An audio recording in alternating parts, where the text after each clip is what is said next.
We have a special guest today. We have Kyler here. How's it going, Kyler? I'm doing great. I'm very excited to be here. Happy Pi Day to everyone. I hope you're all enjoying your pie while you watch us debate about AI stuff. Or really anything circular, It could be Oreo cookies. That's a good circular treat. You might have some of those around. It's Wisconsin where I'm at, so like maybe a wheel of cheese. I don't know. That's perfect. We're not picky.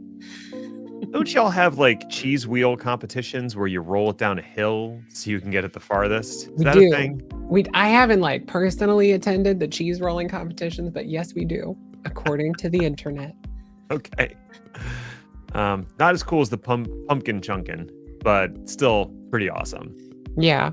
And the ones they like run down the hill as fast as you can and people like die. That sounds great.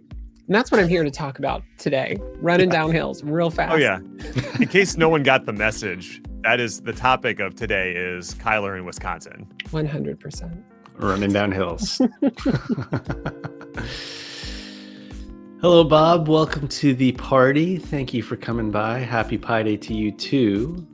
And I'm sorry you do not have pie, but the next time, I think you're in London, right, Bob? Or you're somewhere in another part of the world, but next time I do meet you, I'll bring you some pie. That sounds delightful.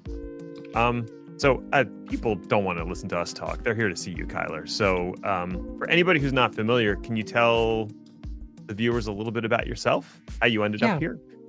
Absolutely. So I was born at a very young age. No, let's skip ahead a little bit. I entered the IT field about 15 years ago. I was a systems, call center, Cisco network engineer type kid. I find computers just fun to play with. And I've just been following the wind for the new technologies that come about. So when cloud got big, I learned that. And when Kubernetes got big, I learned that. And I don't know if y'all have heard about this little thing called AI, but it's coming. And so I'm doing my best to learn that too. And the way that I learn it is I go and do cute little projects and I try and release them as much as my company and my time permits. So this is specifically about a tool that I built recently that's like a Slack bot that privately and in a sort of regulatory compliance secure way relays your questions over to BEDROCK AI, so you can have a private Gen AI bot that you can have analyze your contracts and read your emails and stuff, and it's not shared with the world like ChatGPT is, because if the product is free, you are the customer. No, yes. You're the product. You're the product. If the product is free, exactly. Yeah, you are the product. Absolutely. That was a very quick summarization. Well done. Thank you. Pro. Like Thank you. Yeah, Ned and I do a lot of podcasts. If you have not, we're aware of that. Ned and I podcast a lot, so we've got the rapport. Like a little bit, yeah. Have you always learned in public? Is that just kind of the way you've gone about learning things, is to create little projects and then tell everybody about it? Yeah, absolutely. I learn from books, like reading a textbook. I'll sit down and I'll read 250 pages of dense text, like CCIE books. I learn from those so well. But for cloud, those don't exist because they change so rapidly, or at least they didn't when I started learning. So there's like videos and podcasts and all of the stuff that Ned makes. And I just have the hardest time sitting still long enough. I have some fantastic ADHD, which gives me superpowers, but also means I just cannot sit still and watch a video. I have to go do it. And that's great. That helps me learn. It's not something I've chosen, but it's something that works very well. So as much as I can, I read a CCIE study book. That's a thing. CCIE is the expert level Cisco certification. I read it like 10 years ago. And it said the way to do this right is to not just like read it in a textbook. You got to read it and then do it, or you won't remember it on lab time. So they said, just put it in public. And I love this idea of like a living resume. So as I do new projects, as I build stuff at work, I write about them, I talk with Ned about them, and I put the code on the internet, which is what I did here. This is all MIT open source. If you want to go set it up yourself, you totally can. That is really cool. Yeah, if we haven't already shared the links, we will share the links to the repositories and all that kind of good stuff. That's awesome. I love the idea of learning in public, and I too. It's ironic that I make videos, but I can't actually sit and just watch a video. Ditto. I will watch the first 5 minutes, and as soon as they start talking about doing something, I'm like, pause video, pulling up the terminal, trying to do it myself, because I know it's not going to stick unless I do it myself. So it's so great that you provide actual examples and runnable code that people can just immediately get, dig their teeth into, or whatever phrasing you want to use. I So let's came do it. from farming initially, and I just Mhm. learned from the internet, from people that share for free on, Stack Exchange and stuff. And so I think of like me 20 or 30 years ago, because I'm getting up there in my 30s, and just if for all the information that's free on the internet, you can transform your whole career. You can make a ton of money, you can have a lot of stability and a house and a family and a life, all from this free stuff on the internet that's there. And so I want to contribute to that corpus as much as I can. You can enable others to move to Wisconsin and chase wheels of cheese down the hill. Absolutely. Isn't that what it's all about? Let's chase a wheel, shall we? Tell us about the thing you made. What did you make? First of all, why did was there a business requirement for it? Did someone come and be like, man, I'm really struggling with this? Or like, why did you think of making this particular project? I operate as kind of a free agent at work. I probably should be at a bigger company, like generally.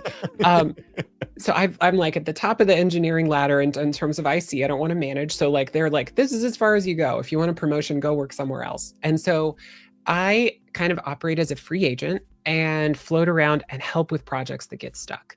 And the security team came to me and said, we have a ton of people, particularly in places where English is a second language, that are uploading their internal emails to ChatGPT so that ChatGPT can rewrite it and make it sound more professional and clear and consistent. And it totally makes sense, except we're in a regulated industry, and that is potentially an illegal thing to do. And so please stop. Right. And the way to get a large group of people to stop doing a thing you don't want is not to say like, no, you're in trouble. It's to say like, I have a better way. I have a paved path that will make your life easier, and you won't have to do that bad thing. Here's the good way to do it. And it's even easier than before.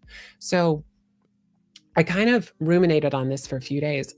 With this question, like, can I build my own ChatGPT? Like, is that a thing?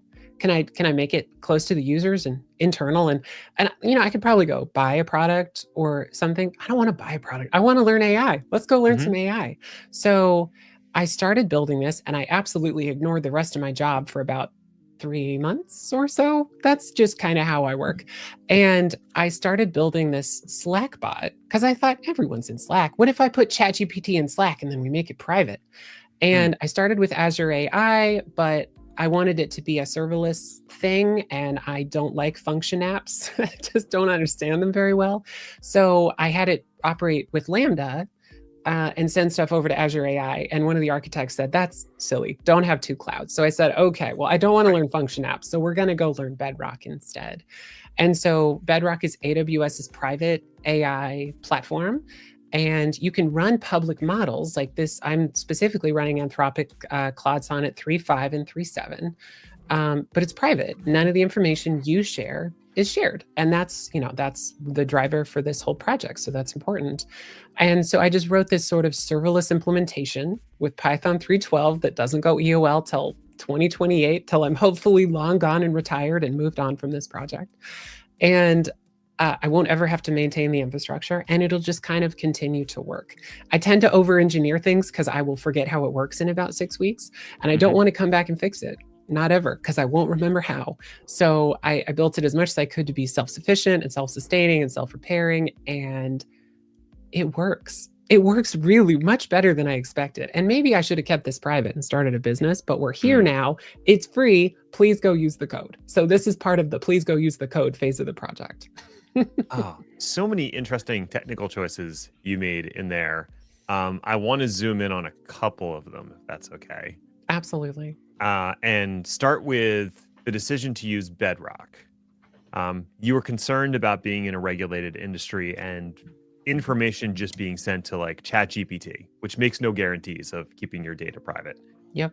What about BEDROCK supports that level of privacy? BEDROCK specifically, and I have a diagram if y'all want to. Yeah, let's see some diagrams up. Something to look at. We love showing and telling, so let's go. I love it. Let's do this thing, and I think if you hit the approve button, it'll pop up. There we There we go. go. The text is little, but we'll walk through all the little buttons on there. So Bedrock, specifically from AWS, is AWS's AI platform. They run public models and they are guaranteed secure. And guaranteed is important when you're in regulated industries because it is financially secured. So if some of the data that I send to it gets leaked and we get sued, AWS will cover the cost. And that was important for my C-level, that I could guarantee that we would, have some security if they leak something. Sure. So that is contractually secured, which is pretty cool. It's also pretty cool that I don't have to deploy this model myself. I'm not running it in like Kubernetes as pods and paying for it and maintaining those cattle or pets. I can just use it in what's called serverless mode, which is non-provisioned throughput. Provisioned throughput starts at about 30 grand a month, which is just so much money. I'm not going to mortgage my house for that. No, thank you. This is a little like workaday project. So serverless, alternatively, is all just charged for the number of tokens you use. And I'm running probably about $15 a month in AI tokens to provide Gen AI services to about 1,500 people. And wow. That should be, you should be staggered by that, because almost every product on the market today is like $10 a month per person. 1,500 people, that's 15 grand a month. And this costs $15 a month. So it is a fractional cost compared to purchasing a product. That's huge. That is wild.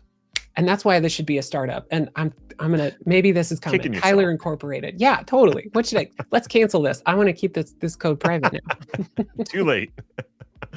So from the left side, we're just a Slack user. I figure you could put this in a CLI. That's how I started it. But people don't all understand CLIs. We're not all computer engineers. There's lawyers in HR. They're experts in their field, but they don't understand how to do like CLI authentication and JSON marshalling and stuff. So like, let's just put it in Slack. Everyone's in Slack. Who cares? And so that's what I did. And I built a Slack app. Slack apps just are a webhook. When you tag them, they can do stuff, and they send a HTML post somewhere. And so I decided to send an HTML post to LAMBDA, which is that cute little blue box over there.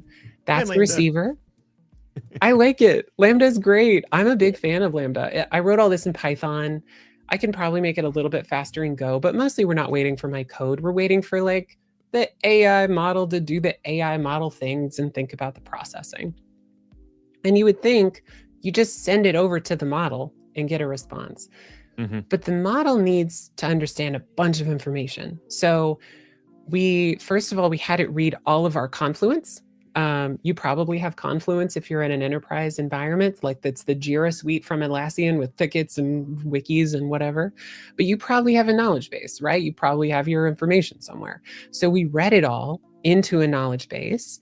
And so that's what we ask first. We build this whole conversation from Slack, reading the whole Slack thread, and then we flatten it all out into a big conversation string, and we ask our knowledge base, hey, do you know anything about these concepts, these keywords? Send me some stuff. And we get 50 chunks back from the knowledge base that are related to our internal data.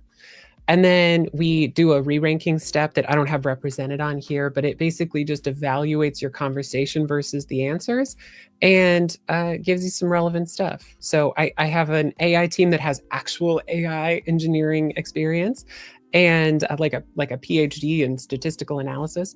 And he said that these knowledge bases basically like give you the books that are closest on the shelf to your conversation, but they don't read the books. And the re-ranking algorithms basically go and read all those books and tell you the ones that are closest to what you're looking for.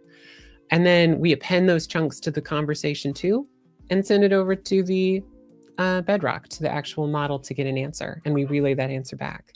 I do have demos. We could do some demos. I think we need to see some demos. I do have a question. I have a question. Now, if you weren't using Slack in the enterprise and you were using something like Teams, can this be adapted to Teams? Yes, but you'd have to write that in Python. And I haven't done that part yet. Okay. But they work the exact same way. So this is all just implemented by me. I'm not using a library or anything like that. I'm just reading Slack. So if you can read Teams with a Teams bot, heck yeah, you can. I think we'll do that I don't know. eventually. There's about half the company on there. Are you I suspect? don't know much about. No, I don't know much about Teams bots. Like I haven't really looked into it, but I just know that there are a lot of large enterprises out there that use or make heavy usage of Teams, and so like I'm thinking about like the modularity approach here. Like, can we swap out certain things but still maintain that same end-to-end flow? But let's get to the demo. Let's see how this works. Well, TLDR, yeah, totally. It's all function driven, but there's sort of the Slack facing part that reads all the conversation context and builds the conversation, the literal like person A said this, person B said that conversation. And then the sort of bedrock, re-ranking, knowledge basing side. So you would have to rewrite the first part where it gets triggered from a Teams call, and then you read the Teams conversation into a JSON object. But all the other stuff, like you can totally just copy and paste where you're sending that over to Bedrock and getting answers and stuff. So probably 75% of the work is done already. If you want to bring this over to Teams, please do. Heck yeah, you can. Let's go, Bob. I love it. Let's go. All right, let's see if I can find some Slack and we'll do some demos over here. Perfect. So I'm going to operate on Vera test. It's the one that I broke. We're probably on little tiny text size here. So here's my example test. When I first started building this, I just had this bot respond in a DM conversation, and it would just send a message back. And that worked great, except when I started to read the history of the conversation, like how far back do you go?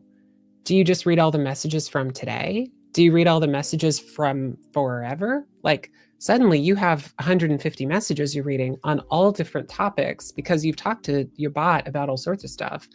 And the bot will go crazy, or you'll reach limits where it's too much information. So I decided to just use threads because that's what Slack uses to track conversations. Team uses the same kind of abstraction where it's just in that little conversation box. And so whenever you send a message, it reads the whole conversation thread and then responds. And so a really good example of that is, hey, Vera, can you write me a poem about a dog? And it'll take a second. And I added these cute little interstitial things where it's saying like, oh, hey, I'm chatting, because it takes a little bit to respond, right? It takes a minute to talk to the AI and spin up and grab the conversation stuff. And oh, look, it even like put it in a little code block. And that's cool. And then you can say, now a cat. And all by itself, now a cat has no meaning. If someone walked up to you on the street and said, now a cat, you would have absolutely no idea what was going on. But now a cat triggers the conversation, the sort of Python LAMBDA to trigger, and it receives this and it says, oh, it interrogates Slack and says, oh, this message is part of a thread. It's responding to an ongoing conversation. And even though the LAMBDA is sort of stateless, it just is spun up and does a thing and spins down and deletes itself. It acts in a very stateful way because it will walk through this whole conversation and say, oh, Kyler said, write a poem. And then I responded, there's a dog poem. And so that's the conversation context that's important for the model to understand what's going on. That's the context of the conversation. And so even just saying, now a cat, it understands that you want a poem. That's kind of surprisingly impactful because you can have these long-ranging conversations where you say like, I tried that, it doesn't work. I tried this other thing. Here's some logs from the other side of the product. Here's a resume related to this interview I'm going to do. Can you give me more information? And it can use that previous context and be really informed about what's going on. It's really impactful to be able to do that.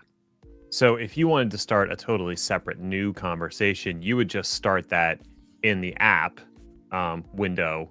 Mm-hmm. And then that would start a new context window that has nothing to do with your request to do a poem.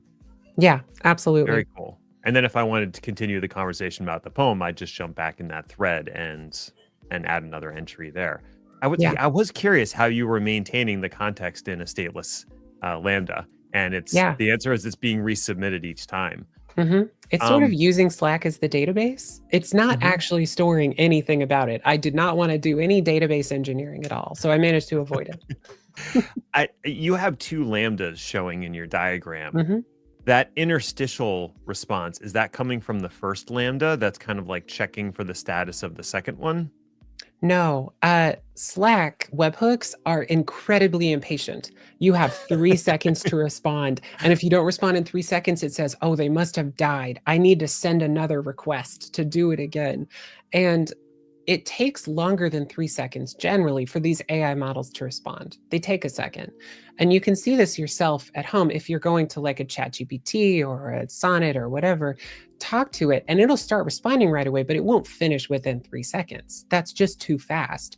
And for these lambdas, they have to finish their task before they can spin down, and they cannot respond to the main thread until they're ready, because as soon as you respond to the main thread, the Lambda shuts itself off. That's just how serverless things work. So I couldn't find a way around it. There's asynchronous things. The easiest one was just set up a receiver, set up an assistant to the main task, the Dwight Schrute of the office, the assistant to the The manager, regional manager. assistant to the regional Assistant. manager, that basically just says, "Got it, boss," and then kicks off the real worker on the back end, the Vera, and then shuts itself down and responds to Slack and says, "We got it." Okay. And that's the signal to Slack. Don't send me another copy of that Yeah, message. Like, we got please it. don't. I Signal have received. complicated logic to read every single webhook and say, like, "Is this a resend? Slack, again, please stop," and throw it away. But it means it's spinning up a lot. That really doesn't have a huge impact. In an enterprise app, you would be paying a lot of money to have like triple the compute or something. But this is only a couple hundred times a day. I'm probably Okay. paying $2 a month to catch all their Mhm. resends. So built it. Cool. Okay. Oh, geez, where to go with this? There's so Um, much to go to this. I Something really know. cool about this product is this is Slack. This is a conversational platform where all your users are at. And if you were to get like SharePoint AI, $10 a user a month, and it can talk to you about your SharePoint. Confluence AI, $10 a month, and it can talk to you about Confluence. None of them have a sort of comprehensive, holistic view of all of your data sources across your organization. They can't give you information from SharePoint and also Confluence and also, whatever your PagerDuty. But this kind of tool, this sort of non-denominational platform, 100% can. You can read data from different places, stuff it all in the same database, the same knowledge base, and then interrogate it collectively for like your whole corpus of your environment, like for everything. It can tell you about your HR policies and also your EHR deployments. And it can read your PagerDuty and tell you about like the last 3 failures, the last 3 weeks of causes of failures. So like, it's real powerful to be able to start to use tools like this, that you can Yeah. have a conversation with your business. I think that's where I want to go, is the data source thing, talking about Confluence, because I just recently watched a really good YouTube video from fly.io. I don't know if either of you have been watching the videos they're putting out. They are fantastic. They explain stuff in such a clear and concise way. And the woman was talking about how she was building an AI feature for their documentation and their help. And so she wanted it to be able to ingest their existing documentation so you could ask it a question like, does fly.io support this type of managed database or this thing on Kubernetes? And she was talking about the process she had to go through to take her markdown files that the documentation is written in and then chunk it in such a way that she could load it into the vector database. Mhm. Did you have to go through a similar data wrangling process to take what's in Confluence and get it to fit what AWS wants? No. Ooh. Good question. I didn't have to, and thank goodness, because I don't want to understand like vector versus binary encodings. Like I don't want to. I kind of have had to learn it as I go, but Bedrock knowledge bases have all of these are in beta, but in my experience work like relatively well. But one of them is Confluence, and you give it an authentication for Confluence, and it will crawl your entire Confluence. It totally ignores the regex that you give it to like not read specific stuff. It will ignore that and read everything. I guess it's in beta.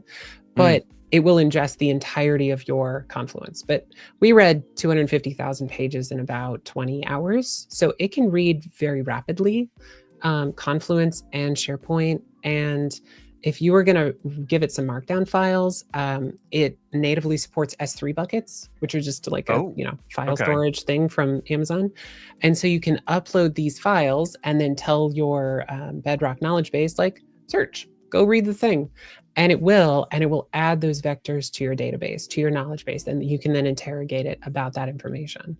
We're going to use that for all the regulatory documents that we are required to adhere to, because we're in healthcare space in the United States, and there's a bunch of laws, there's a bunch of rules that we have to adhere to. So to give those things extra deference over what a foundational model already knows about it and already cares about it, we're going to add it to the knowledge bases that it appends to the conversations. So if someone says, what is the law around this? Like, it has those documents, and it will give those documents to the foundational model to give you your real answer, like very specifically and with a lot of weight.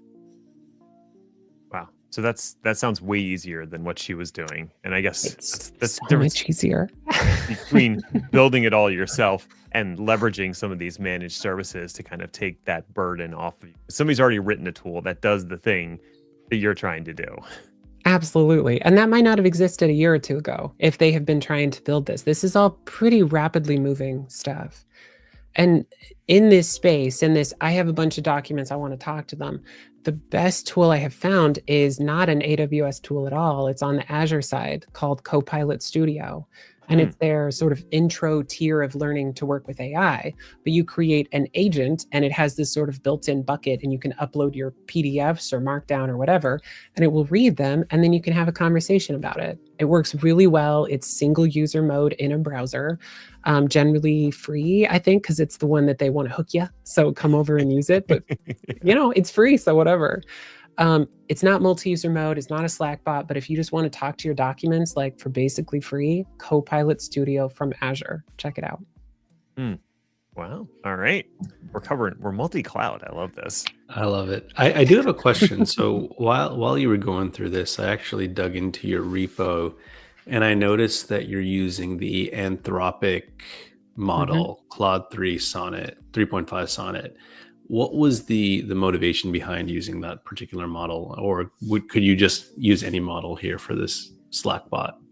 This is such a good question. It's like I planted this because I tested a whole bunch of models. I tested Nova. I really hoped that AWS's native model platform, their native model called Nova or Nova Pro, coming soon, Nova Premier, would be amazing, particularly at like AWS topics. Like, how do I write a LAMBDA? Because this was initially just going to be a DevOps helper bot before I realized it had sort of broader appeal with telling our lawyers and our accountants and stuff.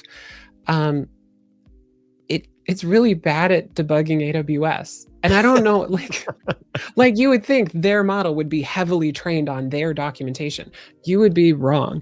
And it's just kind of bad at being an AWS engineer. And that was immediately like a warning bell that maybe I should not be using Nova model. And they may have fixed it. I'm so sorry if AWS engineers are out there and not a fan of my comment here. If you fixed it, please tell us, because I'd like to revisit it.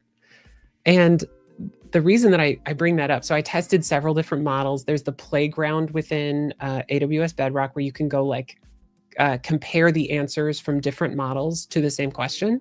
You should totally do it. It's amazing. I probably can do a demo here in a second, but AWS has this pretty amazing thing. I don't think it's represented on this diagram, called the Conversation API or Conversation Stream API. And it's this API that they have written themselves, AWS, and it does these translations. So every model sort of expects your API payload for the conversation to be slightly different. Do you have your binary files base64 encoded or direct bytes? Do you specify the user as the user or the human or the whatever? It doesn't matter. All of them are slightly different. And so the Conversation API has this standardized front end of what you would send it for how you would encode your files and your text and your whatever. And they do the translation themselves for whatever model you specify on their side to the back end towards the model. So if I wanted to switch to Nova, You totally could. It's a one-line change in the code. You don't have to understand the differences in their API model or anything. You just say, I want to use this different model. Here you go, conversation API, and it will switch to that model and it'll translate your API request to whatever standard that model uses. Props to AWS. That is amazing. I don't know that I'll ever actually switch because I'm very happy with Anthropic's on it. I got locked in right away by it being too darn good. But if I ever said to hell with it, I'm going to go to something else, you can. You totally could with a one-line change. So we do have a question from Bob. Have you hooked this into Discord, by the way? No, I haven't. I use Discord to make my grocery list with my partner, and that's it. And I don't think an AI model would help with that. You know, it might though. It might give me some recipes. But I'm definitely interested in it. This is the standard like open source author answer. The code is there. And if you want to add support for it, please do. It's a cop-out answer. And I realize that of like, I'm not going to do that probably because I don't have time. I have too many projects. But if you want to adapt it to Discord, you totally can. It sounds like the way that you built the system, that one front end Vera receiver Lambda, you'd have to create a different Lambda for connecting into Teams or connecting it to Discord or whatever the webhook caller is. And then that receiver does the translation and sends it off to actual Vera to do the rest of the work. So yeah, you just have to write another connector receiver Lambda. Absolutely. You'd register a Discord bot, which I think operates like a webhook, exactly the same way the Slack bots do. Yeah. And then you would just have to decode the conversation and you'd have to figure out the same threading problem, but Discord has threads. No one likes them, but you'd be able to read Discord threads and then have your bot respond within those threads. Cool. Yeah, I had a very similar revelation with Bedrock. I went to the NYC Summit last year and attended a Bedrock session, and I was like, what's this Bedrock thing? Who cares about it? You know, AWS was so late to the AI game. And then when they explained that you can use any model and we're putting an abstraction API in front of that, so you can easily switch and you can easily test between them. You can go, all right, I want to send this same query to 4 different models and see what the responses look like. Light bulbs went off in my head. I'm like, oh, this is how you win it. You don't write the AI necessarily. You write the abstraction in front of the AI that lowers the switching cost. And now I'm more married to your product than I am to any particular model that's behind it. That's absolutely how they get you, but I don't mind because it's amazing. Like that abstraction is so helpful if I want to switch it around. Yeah, you figured what the trade-offs were and you're like, that is a worthwhile trade-off. I'm in. Is this the playground? Yep, here's the playground. I'm in East 1. I'll probably switch over to West 2. If you are going to build your own stuff, put your AI in West 2. East 1 has some limitations on throughput, and it also just sometimes breaks. And I have heard that from several people over the past few months. West 2 is rock solid. But you can compare, like, let's test this out. Let's see whether Anthropic Sonnet is still better than Nova Pro. And we're going to say all the temperatures are going to be 0.1 because please don't make stuff up. When you were doing engineering, I would really rather you didn't.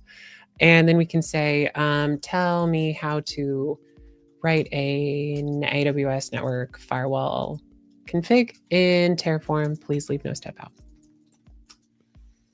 And it basically hands that conversation off to each of them. And this is notably, like, you could compare Claude 3.5 Sonnet versus itself with different temperature, with different system prompts to test some stuff out versus having native. And it looks like it finished already in 6 seconds.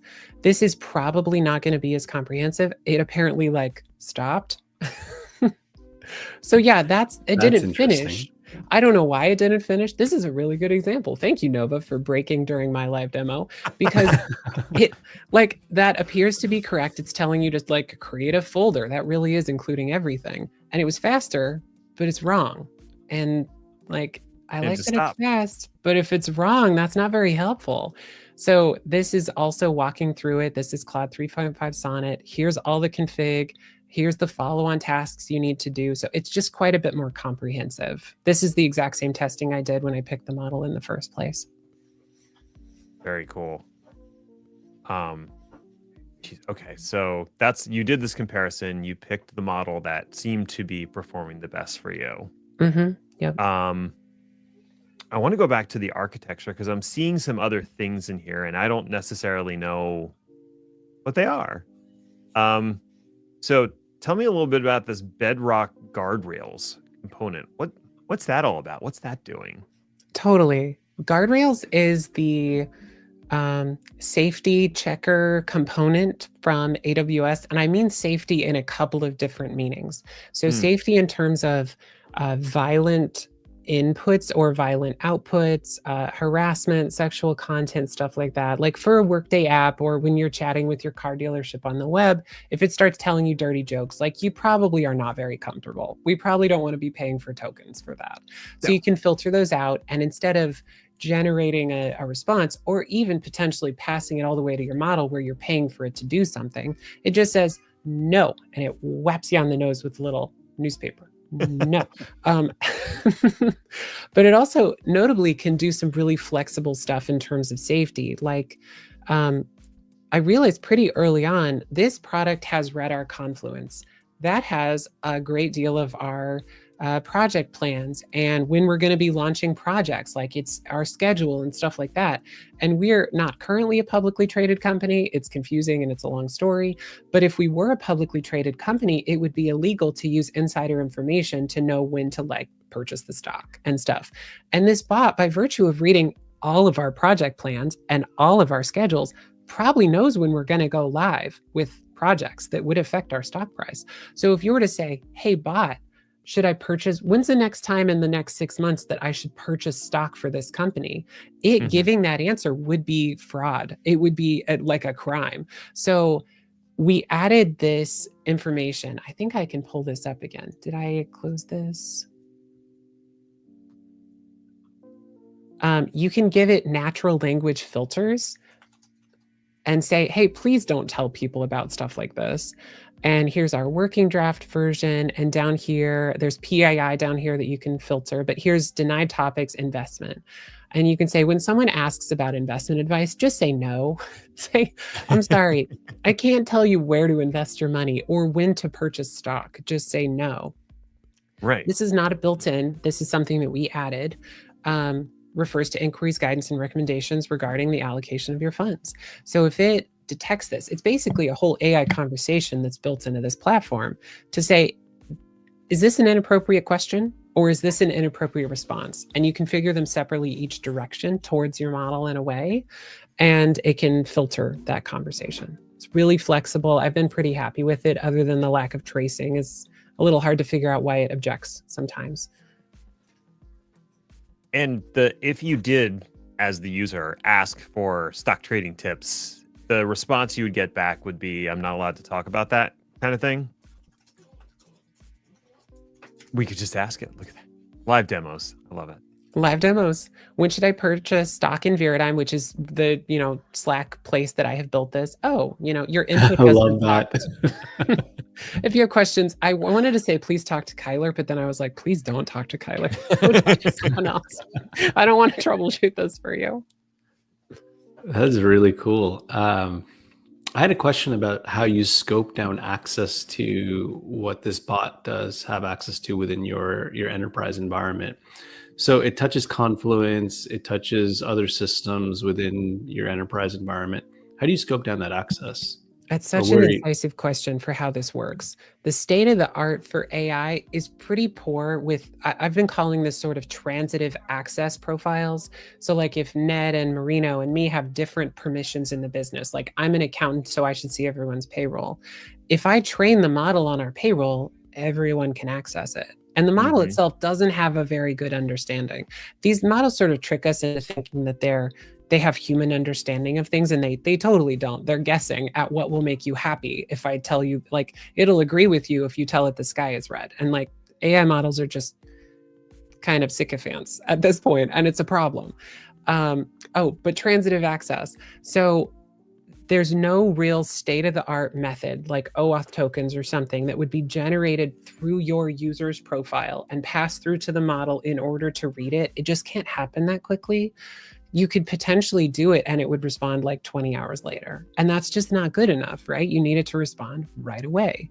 So the only way that I'm aware of doing it today in the state of the art is having different knowledge bases that are turned on and off in an RBAC way. So if we have a knowledge base that's just trained on salary data and Ned asks about the salary data, the LAMBDA, specifically the Python script I wrote, not the platform AWS Bedrock, would say, okay, I'm not going to use the knowledge base that knows about payroll to provide context conversation to this conversation.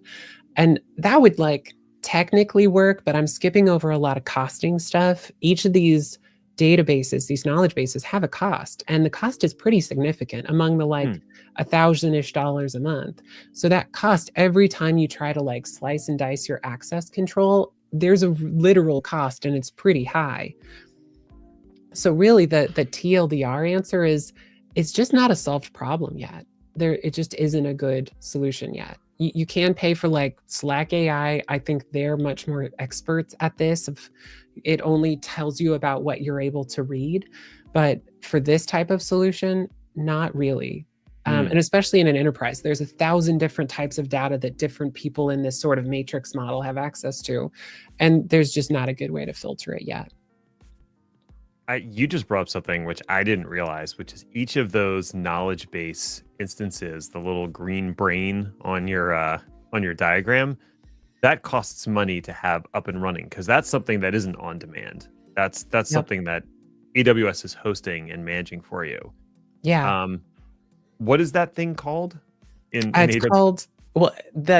called a knowledge base, which is the sort of abstraction that you interface with. You send your API requests to the knowledge base to say, give me some vectors. I want to know about what you know. But behind the scenes, it's not a knowledge base. It's a database that's running and storing your information. One of the big ones is called OpenSearch. OpenSearch is excellent. It's an in-memory database that can natively support vectors. It's awesome, except it's really expensive. In memory, yeah. Yeah, I've been working through it a lot, and it's something like $1,500 a month, something like that, maybe $1,200. But if you're like running this for your cool little side project, this is 98.7% of the cost of this project. By the way, this is the knowledge base. OpenSearch, yes, 100%. It's so expensive. There are other databases that are supported. The most notable and interesting one is Aurora, PostgreSQL. SQL. Can run an extension called PG Vector that lets it support vectors, and it can scale almost to zero in the terms of like 10 cents for a weekend day, which is incredible. Not all of the built-in crawler data sources, like specifically Confluence, support Aurora yet. They only support OpenSearch. So I was cornered into choosing the very expensive product, OpenSearch, to do the Confluence crawling. But for S3, for some of the other data sources, you can use Aurora, and it costs like $2 a day and not like $40 a day. Wow, that's a significant difference. And I got to imagine, since Aurora is AWS's native product, they're going to be adding additional integrations pretty rapidly. So does that mean once that becomes available on Aurora, you can switch out OpenSearch for Aurora, and the costs of running this will drop off a cliff? Dramatically, like 80% or more. And you say switch over like it's easy, like you click a button. You probably would have to like reread your entire Confluence. Okay. And they charge you a penny per document. So each time I read our 250,000 documents, it's $250. But still, if you're paying $40 a day and you would be paying $2 a day, it doesn't take very many days for that math to totally make sense. That's interesting. That you can't just do a backup of the OpenSearch database and then load it into Aurora some way. There's no migration. It's nope, you just got to recreate it. At my experience level, that is the answer. Probably if someone understands the like vector database technology better, they could do some database migrations. Or you could pay $250 and not have to know anything, and it's done tomorrow. That sounds like a startup opportunity to me. A vector database migration. It probably is. It totally could be. Redis might be jumping in on that. Like the fourth startup idea that we've come up with on this live stream.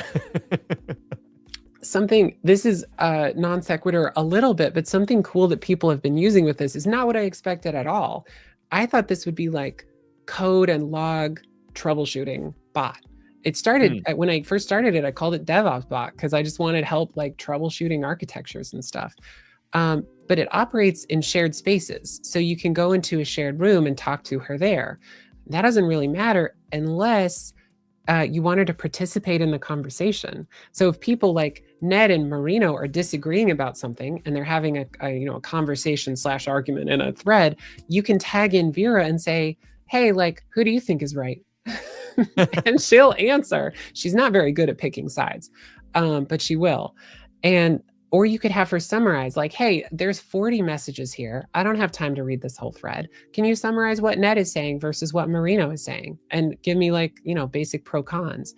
It will and can do that. People are using it all the time now to summarize long threads so they don't have to go read all of them. Oh, some Slack threads that I have seen, that would be a game changer. And Absolutely. I think Slack AI has something built in, but like you said, you have to pay the additional fee to have that as a feature. Yep. Per user per month. Ooh. Yeah, it adds up so quickly. This is very much cheaper. I had to learn some JSON and some Python and some Bedrock, but I'm also saving more than $100,000 a year at this enterprise. So like, that's okay. Yeah, I think they're probably all right with that. Yep. And this setup costs you $15 a month, you said? Somewhere around there. AI services cost about $2 a month. So like less than a Starbucks a month. And I reward myself with at least a Starbucks a month for that. And the knowledge base specifically is the expensive part. It costs about $1,500 a month. So it's almost 100% cost is just the database. But still, that's like less than 1% of what you would pay for any of these big enterprise platforms. That's the Slack AIs, the Confluence AI, the SharePoint AI. And if you really wanted to get into it, you would probably want all of those. And then you're paying like $300,000 a month or something like that, $300,000 a year. And that's just, goodness, that's a lot of money. I have to wonder, total speculation on my part, but based off of the cost that you're giving and the scalability of this system, how quickly we could expect the prices of some of these AI features to drop if people start building this stuff on their own just to avoid it, or use a open source solution like you were showing. That would be ideal. I like that. You chose Python for this. What was your level of Python familiarity before you started this project? Not a ton. I don't have any formal education, and the best engineers I've met in the field like don't have a formal education or have a unrelated. I was a librarian in college, and I love it. And as soon as librarians are paid as much as software engineers, I will go back and be a children's librarian. But until then, that's how I spend my free time. I chose Python because I wanted a grown-up language that wasn't Bash. I tend to write a lot of quick and dirty scripts in Bash because I just am in the DevOps space most of the time. But Python is very approachable. And this whole project really is very approachable for the DevOps engineer skill set. You're really just writing some scripts and you're deploying a couple of resources. And it did end up, I had to learn about Bedrock primarily because that's totally new to me. But everybody's written a couple of Python scripts in the DevOps space. Everybody's seen or maybe built a Lambda or two. So just this sort of shell scripting flow through API integration, it looks really complicated when I'm patching the whole thing through and like, oh, look at this amazing system. But really, it's just a lot of shell scripting with Python. And so I did have to pick it up and get better at it. I am better than when I started, of course, and I look back on the code and I think, oh, I really could have done a better job there. But it works pretty well. It's pretty clean, and I welcome y'all to come look at it. Like, in case anyone has joined for the second half of the show, this is all an open source MIT licensed project, so you are welcome to steal it and carry it over and use it in your environment. And so, like, you're free to go check the code out. It's online. Why don't we share some of this code in the chat here so everyone can just easily... Hold on, let me see if I can copy. Do that, Marino. Yeah, I'm going to do that right now. The last thing I wanted to ask about in this diagram has to do with figuring out how much and how people are using this. Because you mentioned you were surprised at how people ended up using this. because you had your own ideas for how people would leverage what you built. Is that because people are telling you how they're using it, or is that something you can kind of see through the CloudTrail logging that you've incorporated in the app, or a little bit of both? It's kind of both. I do log in CloudTrail a lot of stuff. There's a debug flag in here called debug Vera or something, Vera debug. And I just say, like, if that's turned on, log to CloudTrail. And that's not the most sophisticated observability system, but it's something I understand, so it's something I went with. And I just, every time anyone interfaces with it, I write the conversation to CloudTrail. That's not great. We'll probably end up using Firehose to send it to Splunk, so I can analyze, like, how many unique users do I have a day? Right now, I have no idea. I just see how many times this Lambda was invoked, which is not great. But eventually it will be in Splunk, and I can write some reports on, like, who's talking to it. But what has started happening recently is a really cool thing where I'm talking to someone in a thread or in a room, and other people are tagging Vera in to provide answers and code and solutions. And it's not even something I've brought up. You know, for a while, when you invent a thing, you're the only one that knows about it. And you start telling people, and no one cares as much as you do, or else they would have invented it first. Right. And so now people are starting to get it. And I think everyone in this room, and listeners too, understand, like, AI is coming and it's going to change our jobs dramatically. I don't think that it's going to exterminate all of us. I don't think it's going to lead to these massive layoffs, but it's a different skill set that we are going to need to learn. And when you do get more fluent in it, it's really empowering. It really helps you move faster to break stuff and build stuff. And, like, other people are starting to see that at my company, and other people are starting to see that in your audience too. For all the folks here, I'm sure you're all, like, following along.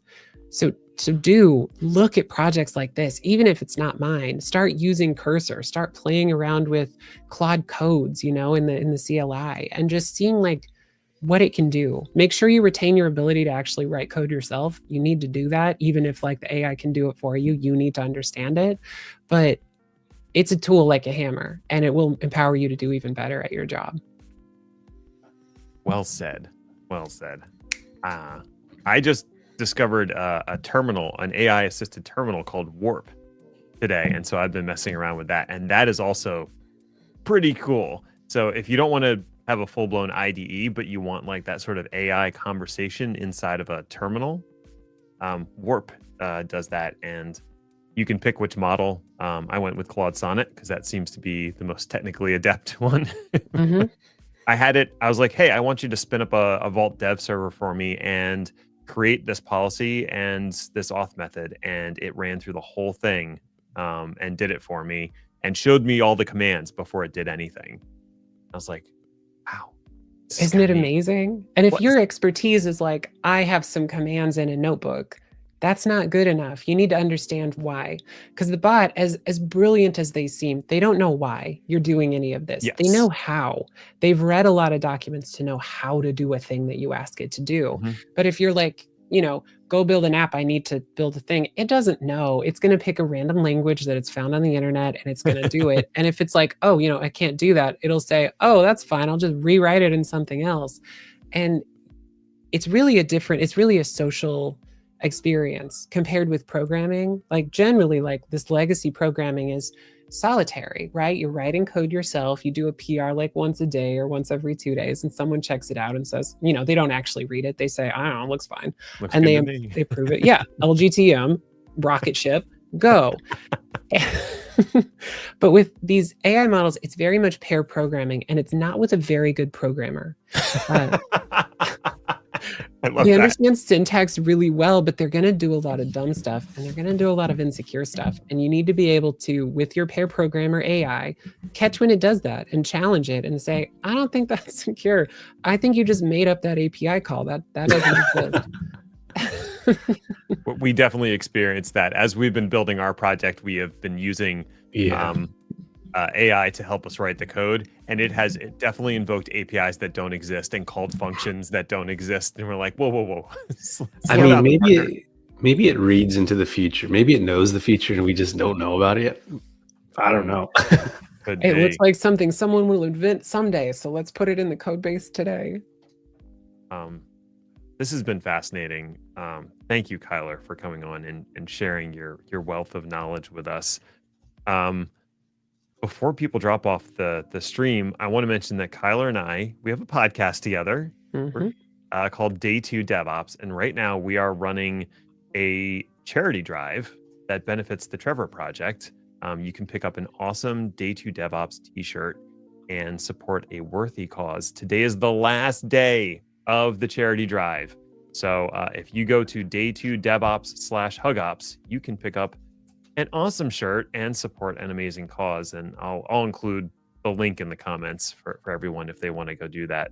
So from the bottom of our hearts to yours, please support the charity and show the love that love is in the firmware. Kyler, people might want to know more. They might want to interact with you, not through an AI. You're not welcome to. No, thank you. You're like, no, there's the door. Get out. No, I'm shy. I'm really not. I am very active on LinkedIn. I am Kyler Middleton. I think I'm the only one in the entire world. So come and find me. I'm certainly the most prolific on technical stuff. And I write letsdodevops.com. I'm writing an entire series on this every step of the way, pictures, code, everything. All the code is free. If you would like to subscribe, all the articles are available today, and I'm slowly making them free into the future. But I think the first 4 are now free. But if you want a discount on subscriptions, letsdodevops.com/livestream on M.A.I.N. You'll get a special discount on this subscription. And a cat. We got a cat. And a cat. You will get a cat. Free cat in the mail. Don't hold me to that.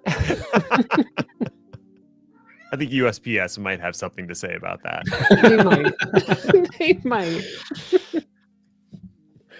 Awesome. Well, thank you again. This has been awesome. And thank you, everybody, for coming on and watching. We will be back to our regularly scheduled farting around in VS Code and trying to figure out Lambdas next week. And then the week after that, we have another special guest that you'll just have to wait and find out who it's going to be. Yep. But they'll also be awesome. But I think that does it for today. Marino, anything you want to mention before we close out the stream?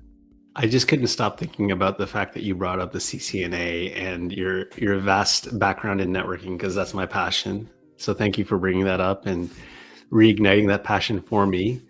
And it's funny because, as you mentioned, that one of our next guests has some relation to that networking world too. So certainly does. So you'll have to join us next week to find out who it's going to be. 2 weeks. The week after, in 2 weeks. Oh yeah. We'll tell you next week. There you go. That's the hook. That's the hook. All right. Well, everyone, thank you so much, Kyler. Thank you so much for being an awesome guest and just sharing an immense amount of knowledge. I'm sure you've inspired a lot of folks to go fork the code and start building on their own. And Ned, thank you for being an awesome co-host. What I'm here for. Thanks all. Have a great weekend, everyone. Take care. We'll see you next week.